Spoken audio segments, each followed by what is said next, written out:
راوی بیان کرتا ہے، یہ وہ راوی ہے، وہ شخص ہے، یہ وہ بدنصیب ہے، یہ وہ کمبخت ہے جو کربلا کے میدان میں تھا۔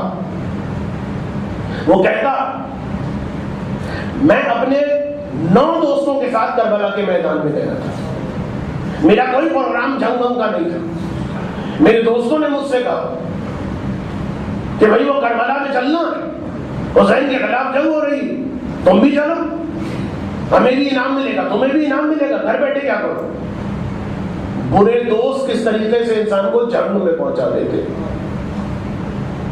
وہ کہتا میں نے اپنے دوستوں کے اصرار پر کربلا جانے کا ارادہ کیا، کربلا میں پہنچا، میرے دوستوں نے تو جنگ کی، میں نے جنگ نہیں کی، میں دور سے کھڑا منظر دیکھتا رہا، میں نے کوئی تلوار نہیں چلائی، میں نے کوئی پتھر نہیں پھینکا، میں نے کوئی نیزہ نہیں چلایا، البتہ دور سے کھڑا دیکھتا رہا۔ کیا دیکھتا رہا؟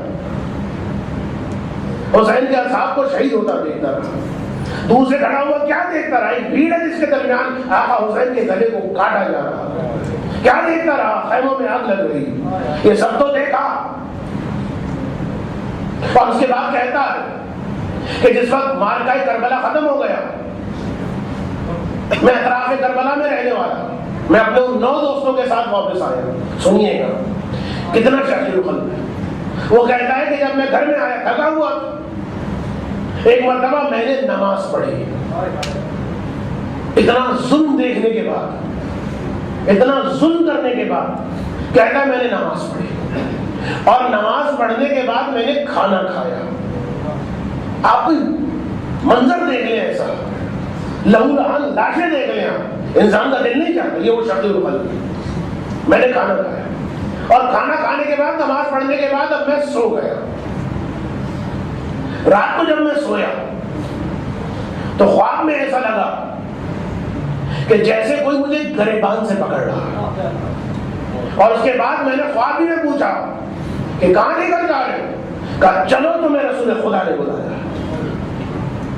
میں اس سے کچھ کہنا چاہتا تھا یا یہ کہنا چاہتا تھا کہ میں اس وقت نہیں جانا چاہتا، لیکن اس نے سنی انسنی کر دی، اور ایک مرتبہ گریبان سے پکڑتا ہوا کھینچتا ہوا مجھے لے کر چلا، یہاں تک کہ ایک صحرا میں پہنچا، اور اس صحرا میں نے دیکھا کہ رسول خدا کرسی پر تشریف فرما ہے۔ رسول خدا کے سامنے میرے وہ 9 ساتھی جو کربلا میں گئے تھے، وہ 9 ساتھی بیٹھے ہوئے، رسول خدا کے ساتھ ایک فرشتہ ایک ہتھیار لے کر کھڑا، رسول خدا اشارہ فرماتے، اور اس کے بعد وہ فرشتہ آگے بڑھتا ہے، میرے ایک ساتھی پر وہ ہتھیار مارتا ہے، عجیب ہتھیار تھا، نہ صرف خون نکلنا شروع ہوا، اس کے جسم میں آگ لگ گئی، چیخیں مار رہا ہے۔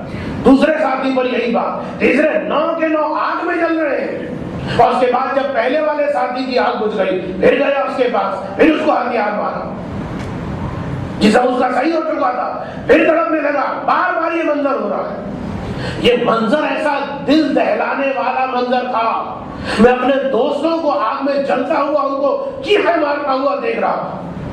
میں گھبرا کے رسول خدا کے پاس پہنچا، گھٹنوں کے بل بیٹھ گیا، اور ہاتھ جوڑ کر میں نے صرف ایک جملہ کہا، یا رسول اللہ، یا رسول اللہ، آپ رحمت للعالمین ہیں، مجھ پر رحم کیجیے۔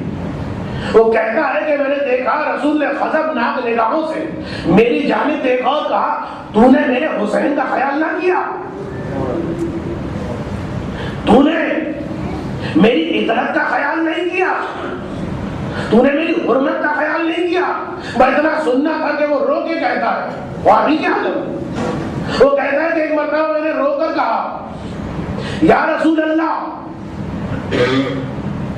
اللہ گواہ میں کربلا گیا، لیکن اللہ گواہ ہے نہ میں نے تلوار چلائی، نہ میں نے نیزہ چلایا، نہ میں نے آگ لگائی، نہ میں نے پتھر مارا۔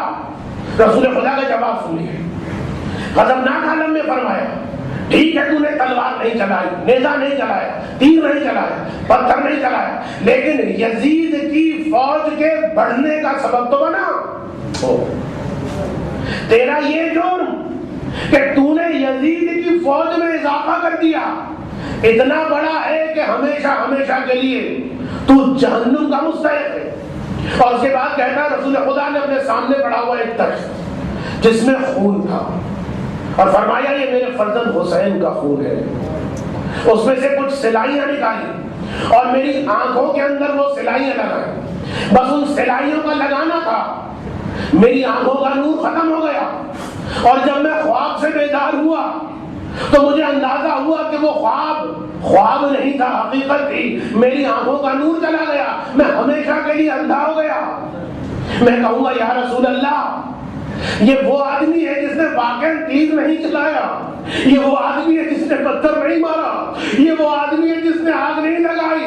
مولا اس کے بارے میں آپ اتنے غضبناک ہیں، لیکن جب آپ کے سامنے وہ آئے گا جس نے عباس کے بازوؤں کو کاٹا، جب آپ کے سامنے وہ آئے گا جس نے علی اکبر کے برچھی ماری، جب آپ کے سامنے وہ آئے گا ارے جس نے سکینہ کے منہ پر تماچے مارے، جس نے زینب کی چادر کو کھینچا، تو یا رسول اللہ آپ کے غضب کا عالم کیا ہوگا؟ الا ولعنۃ اللہ علی قوم الظالمین وسيعلم الذين ظلموا أيام منقلبين ينقلبون.